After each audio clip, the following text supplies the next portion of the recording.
I have done so, all these things at social media, and I will continue doing so with full awareness of my fundamental rights and duties as a Filipino citizen. And I can only wish na itong mga public servants natin can also say the same. Sana alam din nila ang kanilang mga responsibilidad, karapatan, more on dun sa responsibilidad bilang public servant at bilang mga Pilipino dahil mukhang yan ay nakakalimutan na nila at nalalasing na sila masyado sa kapangyarihan at kayabangan. Actually, I saw this coming. Diba? For those who've been reading me, paulit-ulit kong sinasabi noon pa man that we should speak out and multiply. Kasi hindi nila tayo kayang ipakulong lahat o takutin lahat. I'm sure many of you have also foreseen this. Ang akala siguro ng mga bangag sa kapangyarihan, pera at droga, ay matatakot at uurong ang mga tumbong natin. What they did not see is this. Sa bawat kritikong susubukan nilang patahimikin o ang magigising, magsasalita, maninindigan. Tulad ng paulit-ulit kong sinasabi, cowardice is contagious, but so is courage. So sa lahat ng nakikinig ngayon, at sa online at ngayon mga kasama namin dito, tulungan nyo kami. Huwag tayong matakot. Magsalita tayo. Alam nyo, ang media ngayon, karamihan sa kanila ay pag-aari na or partly owned by those in power. Tayo na nga lang sa social media ang naglalabas ng mga impormasyon at mga informed opinion. Kung hahayaan nating patahimikin pa tayo, abay napakadali na nila tayong busabusin. Huwag nating hayaan na mangyari yon. Alam nyo, noong 2016 or 2017, during PRR this time, diba, pinost ni Doc Ethel, may mga mambabatas na gustong i-regulate din ang media. Hindi lang ang social media, but mainstream. Dahil si PRRD pa nga ang target noon. Siya yung inaatake left and right ng black propaganda. Pero alam nyo, ang ginawa ni PRRD, lahat yun tinurn down niya. Why? Because para sa kanya, ang freedom of expression is the most important of all freedoms. Diba? Yun ang dapat nating ipinaglalaban at pinoprotektahan. Dahil pag yan ang nawala, wala na.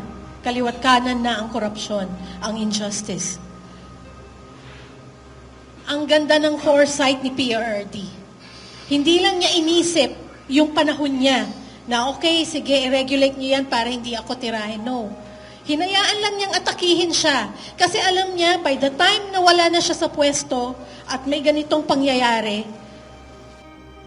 magsasalita pa rin, may mga pupuna pa rin, kukontra at maglalabas ng mga impormasyon. History has repeatedly taught us that corruption festers where criticism is silenced. When dissent is crushed, those in power become emboldened. Lumalakas ang kanilang mga loob at kumakapal ang kanilang mga pagmumuka to plunder the nation, to abuse their authority, and manipulate institutions for personal gain. This is where public scrutiny is the last line of defense against tyranny. Freedom of expression is not just a mere suggestion. It is an inalienable right enshrined in the Philippine Constitution. Sabi nga nila, whoever would overthrow the liberty of a nation must begin by subduing the freeness of his speech. At yan na nga po ang nangyayari ngayon. Di po ba? Sabi ng mga followers at mga vloggers ng na naka-align sa gobyerno ngayon. Kami raw po ay duwag dahil hindi kami sumupot. Hindi kami sumipot diyan sa hearing na ipinatawag. Alam niyo po, for over 15 years, magyayabang lang ako ng konti. I have, just like many of you here, sina Mark, sina Darwin, bago pa man naupo si PRRD, magkakakilala na kami online dahil pare-pareho na kaming vocal. Although, hindi pa uso ang salitang vlogger noon.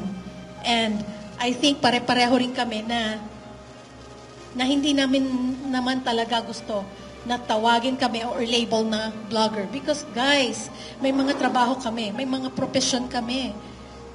But then, syempre, ayun na yung ginamit na term, o di sige, kasi para hindi naman parang mga paalta na nagki-cringe kami doon sa salitang vlogger. But we're not. You know? You have the doctors here, lawyers, journalists, diba? Anyway, so for the past 15 years, like I said earlier, I have fearlessly but responsibly shared my political analysis and informed opinion on Facebook. I have also criticized those in power and often also offered suggestions.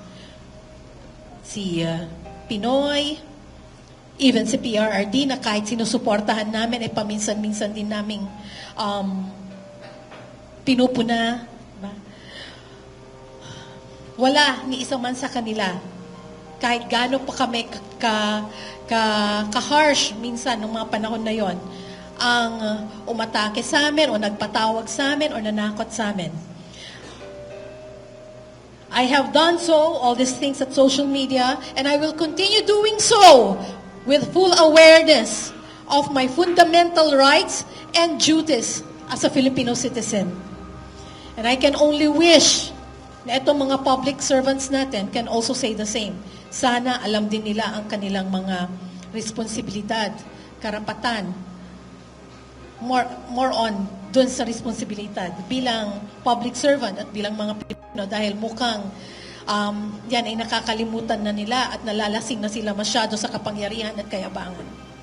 Silencing critics is the first major step toward authoritarian rule. It is dangerous betrayal of the ideals that define a government of the people, by the people, and for the people. And those of you in the government who are attempting to curtail this right are betraying not only the people, but also the very oath you swore to uphold. Those of you who nawala na yung kopya ko, pasensya na, at baka kasi makalimutan ko ang mga gusto kong sabihin. So kayong mga balat sibuyas dyan, na ayaw papuna, wala kayong karapatan na manatili dyan sa gobyerno. Kung kami nga, diba, araw-araw, tumatanggap kami ng death threats, tumatanggap ng bash. Hindi naman kami politiko, hindi rin kami artista, mukha lang. Tinatanggap. Diba? Tinatanggap namin yon at ni isa wala pa kaming kinakasuhan, baka ngayon lang.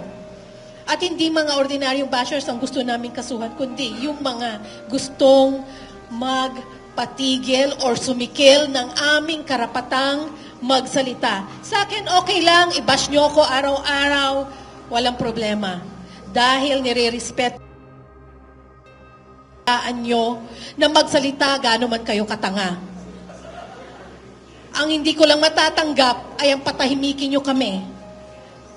Dahil pag ang mga boses na namin, ang iminute ninyo, tinanggal nyo sa amin, ano na, ang magiging kinabukasan ng ating mga anak, mga apo, yan ang hindi ko matatanggap. Dahil ina rin ako. So sa lahat ng mga magulang dyan, huwag nating hayaan na babuhin lang ang ating demokrasya o sikilin ang ating karapatang magsalita.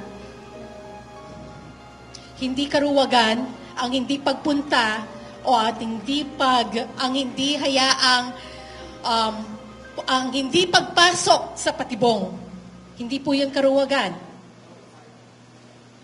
Dahil magkaiba po ang katapangan sa katangahan. Hindi po kami tanga. Alam namin kung ano ang gusto nilang gawin. Lalaban po kami sa paraang fair game on a neutral ground, kung saan ang mga mag-aakusa sa amin ng hindi tama ay pwede rin naming kasuhan at pwede rin naming ipakulong. Hindi yung kami lang ang iko-contempt ng wala sa lugar na ganun-ganun lamang. Mabuhay! Mabuhay tayo, mga kapatid, sa online. Huwag nating hayaan na patahimikin tayo. Magtulungan tayo at magkaisa. Maraming salamat.